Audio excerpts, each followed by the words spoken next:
हडपसरमधील वानवडी येथे एका शिक्षकाने शिक्षिका असलेल्या आपल्या पत्नीचा चाकूने वार करून खून केल्याची धक्कादायक घटना घडली आहे। याबाबत शिक्षिकेच्या वडिलांनी हडपसर पोलीस स्टेशनमध्ये फिर्याद दाखल केली आहे। हडपसर भागातील वानवडी येथे शिक्षकाने शिक्षिका असलेल्या स्वतःच्या पत्नीवरती चाकूने वार करून खून केल्याची धक्कादायक घटना उघडकीस आली आहे। स्नेहा सुनील कदम असं खून झालेल्या शिक्षिकेचं नाव आहे। तर या प्रकरणी सुनील दत्तात्रय कदम याला वानवडी पोलिसांनी अटक केली आहे।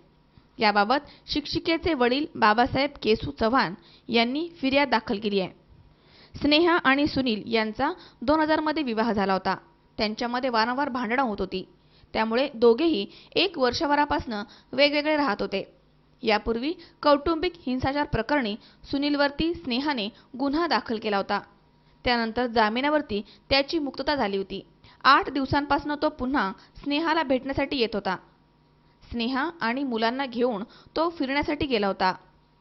रात्री 8 वाजता त्यांना घरी सोडून तो बाहेर पडला। रात्री 1च्या सुमारास मद्यप्राशन करून पुन्हा सुनील स्नेहाच्या घरी आला आणि जोरजोरामध्ये त्याने दार ठोठावलं। त्याने दार उघडण्यासाठी आरडाओरड केली, मात्र स्नेहा झोपी गेली होती, त्यामुळे मुलानं दार उघडलं। त्यानंतर सुनील याने स्वतःच्या हाताने जेवण वाढून घेतलं। दरम्यान मुलगा झोपी गेला। त्यानंतर पती पत्नीमध्ये भांडणं सुरू झाली। यावेळी तुम्ही मद्यप्राशन करून का आलात, बाहेर गाडीमध्ये झोपा, असं स्नेहाने पतीला सांगितलं।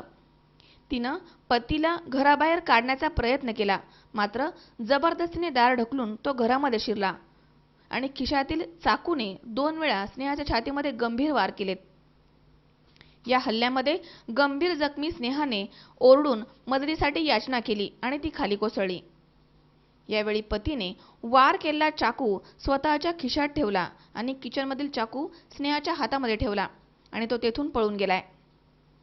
घाबरलेल्या मुलाने शेजाऱ्यांना ही घटनेची माहिती दिली। रक्ताच्या थारोळ्यामध्ये पडलेल्या स्नेहाला शेजाऱ्यांनी खासगी रुग्णालयामध्ये उपचारासाठी दाखल केलं, मात्र उपचारांपूर्वीच तिचं निधन झालं होतं। दरम्यान या घटनेमुळे हडपसर आणि वानवडी परिसरामध्ये भीतीचं वातावरण निर्माण झालंय। तुकाराम गोडसे, सी 24 तास, हडपसर, पुणे।